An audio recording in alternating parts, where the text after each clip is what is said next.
The Monday, November 1st, 2021 City of Vandalia Council meeting is now called to order. We'll start with a moment of reflection, followed by the Pledge of Allegiance to the flag.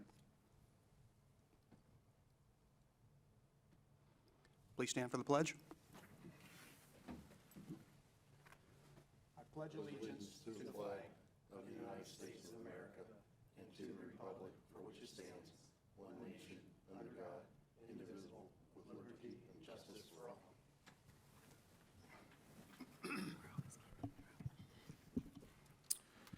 Council, you've had an opportunity to review the study session minutes and the meeting minutes of September 20th and the council study session minutes and meeting minutes of October 4th, and also the council retreat minutes of October 6th. Are there any comments or corrections? Being none, they stand approved.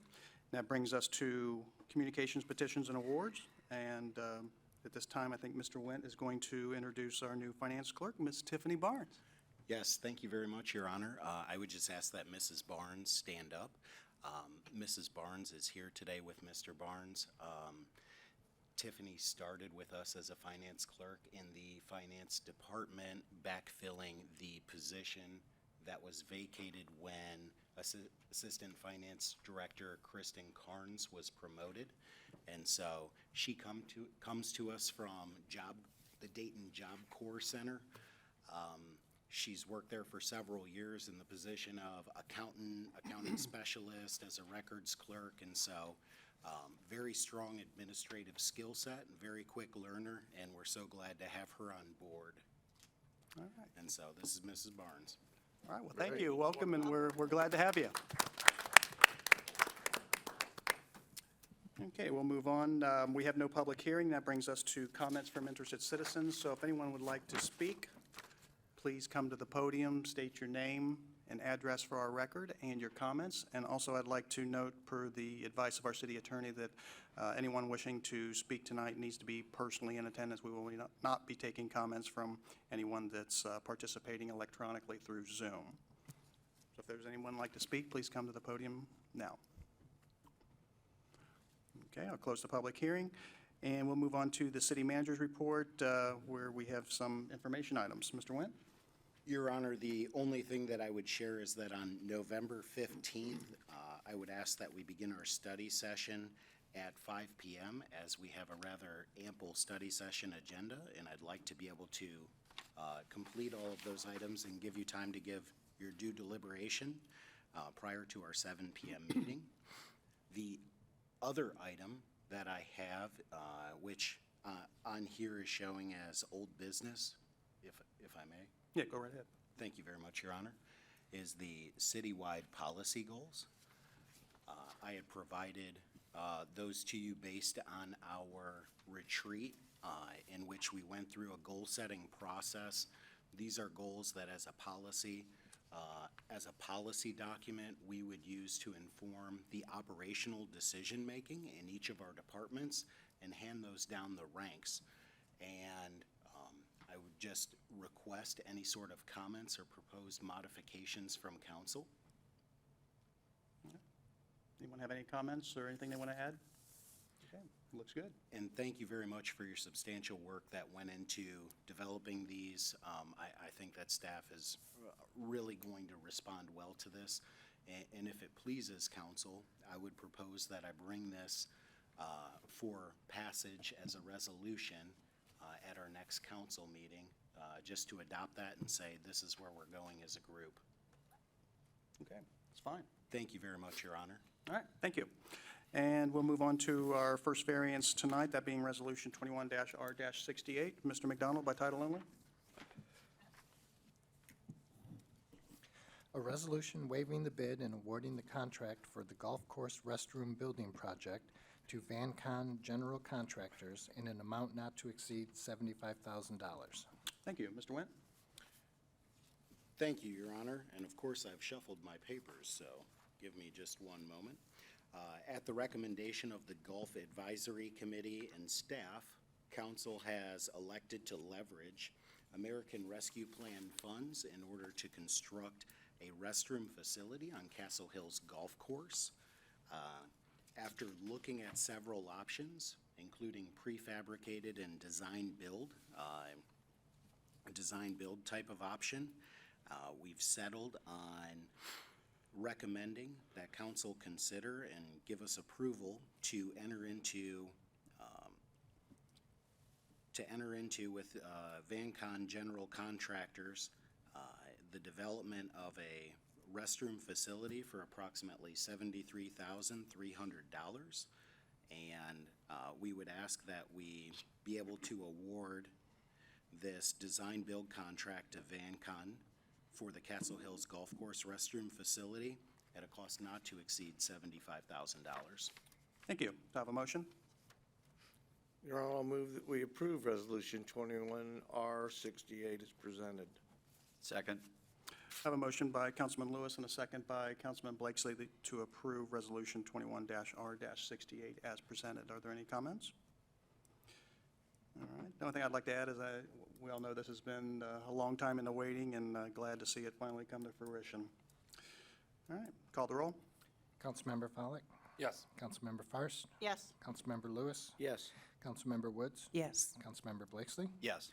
Vice Mayor Ehlers, Yes. Mayor Herbst. Yes, the motion carries 7-0. We have no ordinances in their first reading, nor do we have any ordinances in their second reading, and we do not have any emergency ordinances. That brings us to reports from boards and commissions, the first one being a variance for the Culver's drive-through sign at 6425 Miller Lane. Mr. Wendt? Thank you, Your Honor. The applicant, Mr. David Potts, has requested a variance to allow for two 46.4 square foot drive-through signs for a total of 92 square feet at 6425 Miller Lane. Per City Code 1236.11 sub I1, quote, drive-through signs. Two drive-through signs are permitted at 32 square feet each with a total of 64 square feet. The applicant indicated in their letter of justification that it is probable that the smaller board, which does not permit, quote, does not permit us to list all of the items on the menu, will limit sales volume and therefore limit the return on investment.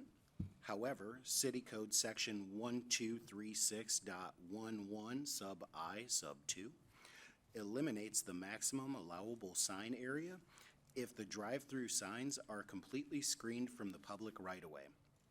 It is also important to note that a variance for a drive-through within the front yard was applied for and approved, as well as a variance for reduction in screening width between uses on April 5th, 2021. Thank you. Do I have a motion? Your Honor, I'll move to approve the variance for Culver's drive-through signs at 6425 Miller Lane. Second. I have a motion by Councilman Follak and a second by Councilman Blakesley to approve the variance for Culver's drive-through signs at 6425 Miller Lane. Are there any comments? Call the roll.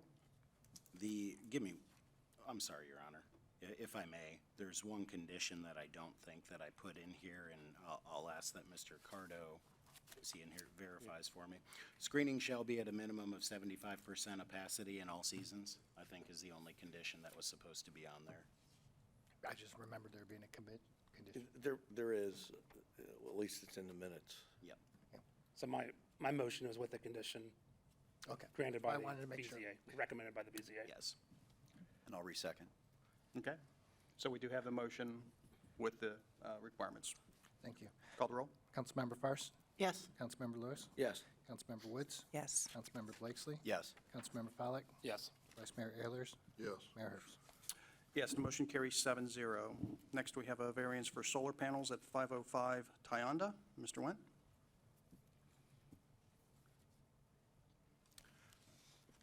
Thank you, Your Honor. The applicant, Solar is Freedom, on behalf of the applicant, on behalf of the property owner, has requested a variance to allow 24 roof-mounted solar panels to face a public street.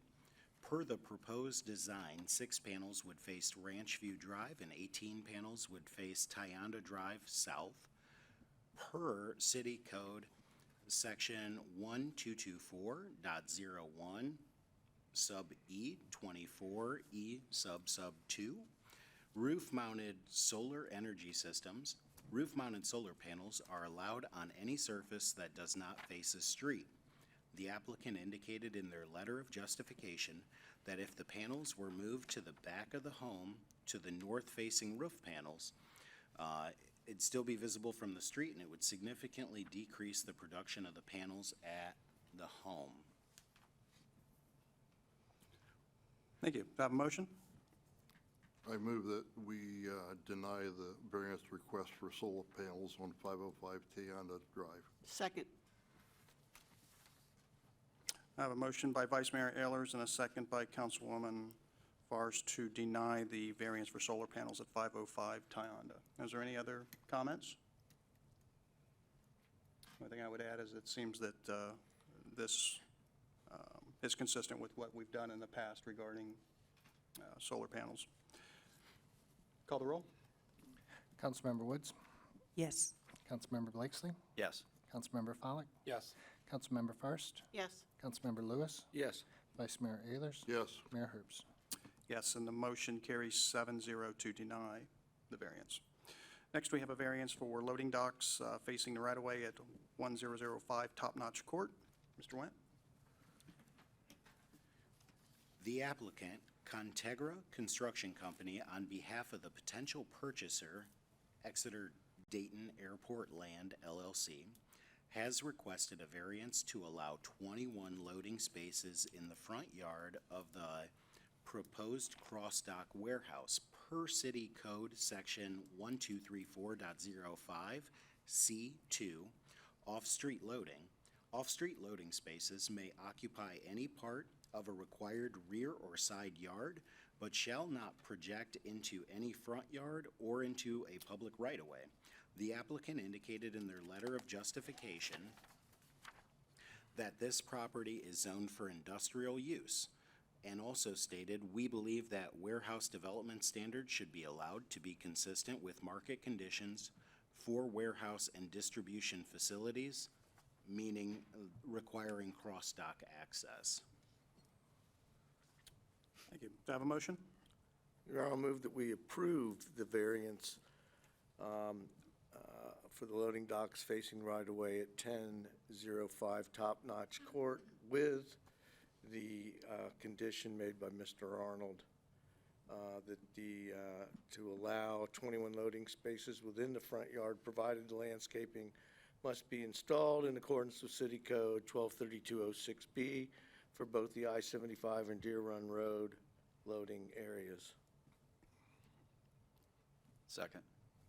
I have a motion by Councilman Lewis and a second by Councilman Blakesley to approve the variance for the loading docks facing the right-of-way at 1005 Top Notch Court with the conditions that have been noted.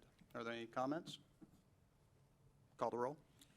Councilmember Blakesley, Yes. Councilmember Follak, Yes. Councilmember Fairst, Yes. Councilmember Lewis, Yes. Councilmember Woods, Yes. Vice Mayor Ehlers, Yes. Mayor Herbst. Yes, and the motion carries 7-0.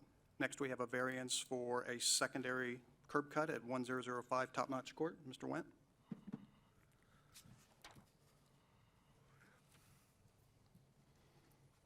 We got to give you time to catch up here, don't we? I like the multitasking. I like the challenge of it.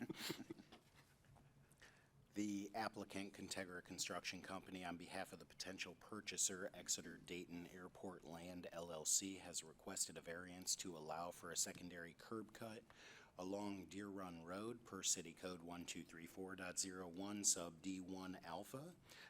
Access lots in non-residential zoning districts on corner frontage lots may have one curb cut on each street frontage. The requested variance is to allow for 2 curb cuts on the same street frontage. Thank you. Can I have a motion?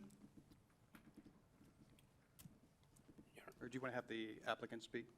Or- Oh, yeah, I'm sorry about that. I understand that the applicant is here tonight. Is there anything that you would like to share?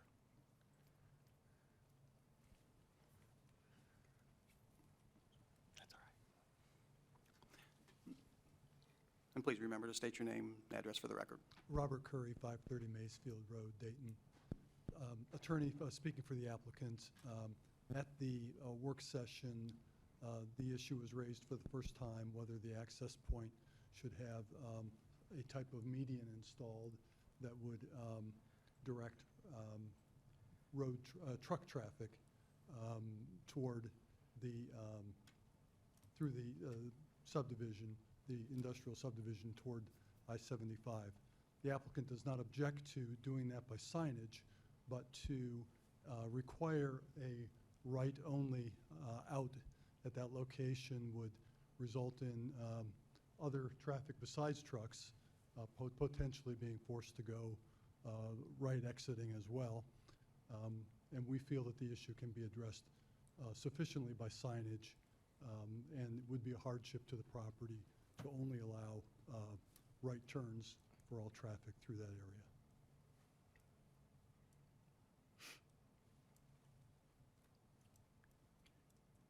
Any questions or comments? Go ahead. The commercial truck traffic continues to be an issue in the city of Vandalia, and we certainly have regional development, and we're going to continue to see more of this. From a staff perspective and from a public service provision perspective, I really think it's important that we work with our businesses for reasonable solutions, but that we direct traffic through our primary thoroughfares and those appropriate feeders in the manner in which is intended. And so that's kind of my comment, and that I would reiterate staff support for a raised concrete median that enforces a right turn. Okay. And I'll just add from my comments from the last study session. Again, I was back out towards the site again today, and the concern with the truck traffic and leaving that facility is that the GPS apps that are being used predominantly by commercial truck drivers, if they are in any way wanting to go to the Flying J facility, it is directing them out of that facility to the left, down Old Springfield Road and down Engle Road. And we've got two roads, both Engle Road, although it's a township road, but also Castle Road to the east, which is a city road, that are no truck traffic roads. And so for us to approve the secondary curb cut and allow unchecked exiting from that complex, it's going to precipitate the problem of the truck traffic on secondary roads that are not designed or should be having commercial truck traffic at probably a greater number with the size of this facility. So although I support the variance, I am going to propose a condition that the exits have a raised concrete median that directs traffic exiting to the right from that facility. And that's my position. If we get to the motion part, if anybody else has any comments. Okay. Anyone else like to make a comment? Okay. If I may, not to belabor the subject, but it was not raised in the staff comments. It came up after by some third party or perhaps by a member of the Board of Zoning Appeals after the initial hearing, and not as part of the staff comments. It only arose later. And that this exit will be shared by trucks and other traffic. So, thank you. All right. Thank you. Any other comments? Have a motion? Your Honor, I'll move to approve the variance at 1005 Top Notch Court for a secondary curb cut with the condition that a concrete raised median or island be installed at each curb cut that will only allow for a right turn when exiting the plan as approved by the city planner. Second. I have a motion by Councilman Follick and a second by Councilman Blakesley to approve the secondary curb cut at 1005 Top Notch Court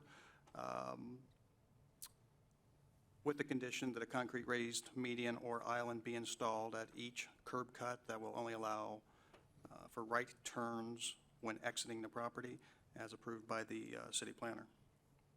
Are there any comments? Call the roll. Councilmember Follick? Yes. Councilmember Fairst? Yes. Councilmember Lewis? Yes. Councilmember Woods? Yes. Councilmember Blakesley? Yes. Vice Mayor Ehlers? Yes. Mayor Herbst? Yes, and the motion carries 7-0. Next, we have the Board of Zoning Appeals minutes of October 13, 2021. Are there any comments? And we'll move on to council comments. We'll start with Mr. McDonald. 7:20, and we're on council comments. You guys should have more 3-hour budget meetings before the regular council meeting. That's enough of you. That's all I have to say. Yeah, Thank that's you. enough of you. I'm into it. I like that. Just stick to the law, will you? I would like to share, I would like to share my appreciation for TCA, for Vandalia resident and our new TCA General Manager, Danny Knife. He applied for a grant that you're all aware of, but I haven't said it here, so I will, and obtained $2.4 million for the 30-inch interceptor line so that we can reline 8,100 feet of that. That's the biggest grant that TCA has, the Wastewater Authority, has ever been granted, at least to our knowledge in recent memory. It'll benefit 67,000 people, and of course, Governor Mike DeWine showed up to announce that, and that was a big celebration. And so I was really thankful that council members Mike Blakesley, Candace Farst, and Corey Follick were able to attend, and that just meant a lot to us that you guys could be there. The other thing that I wanted to bring up is that earlier this year, you decided to leverage the American Rescue Plan funds in order to support the Vandalia Butler Food Pantry, and that $15,000 check has been delivered to the Vandalia Butler Food Pantry in order to establish an emergency fund for capital repairs that doesn't currently exist if something should fail over there. So thank you very much for doing that, and congratulations. All right, thank you. Councilman Follick. Yes, two things real quick. First, just to piggyback off of Mr. Wendt's comments, I just wanted to highlight that, that grant is beneficial to us as an organization, because had TCA not gotten that $2.4 million grant, the city would have had to absorb the cost of that work that had to be done and split that with our partners at Huber and Tip City. So I know we had an unexpected expense earlier this year that we had to share in that cost, and so this allows us and frees up some money to spend on other projects in the city. So that's the benefit to that. And then the other one is just kind of a side thing here, and I know some people may have seen this on social media from last night, but I want to play this video real quick for everybody, and then I want to speak to it for a second. So this is a video that was posted to Facebook last night on the All Things Vandalia page in one of our neighborhoods, and I know that the young man is watching this evening, so if we could play the video real quick. So he's coming to trick or treat. I believe his mom and somebody else is out, and they kind of walk ahead to another house where the brother is.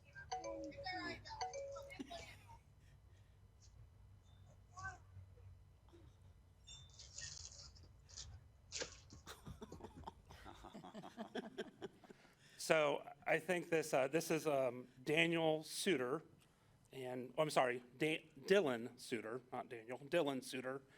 He's a 9-year-old, lives here in Vandalia. He's in 4th grade at St. Charles School. And I spoke to Mom today and asked for some information about Dylan, because obviously he has been raised in a very good way and did the right thing here by leaving candy for somebody else when he found an empty bin at somebody's house that had left candy out. And so his reaction, at first I wondered what he was going to do, but then he goes in and makes a donation, so that's great. But Dylan just made Blue Honors at school, which is all A's and B's. He plays on travel hockey. He enjoys the outdoors and traveling and likes to play his Nintendo Switch.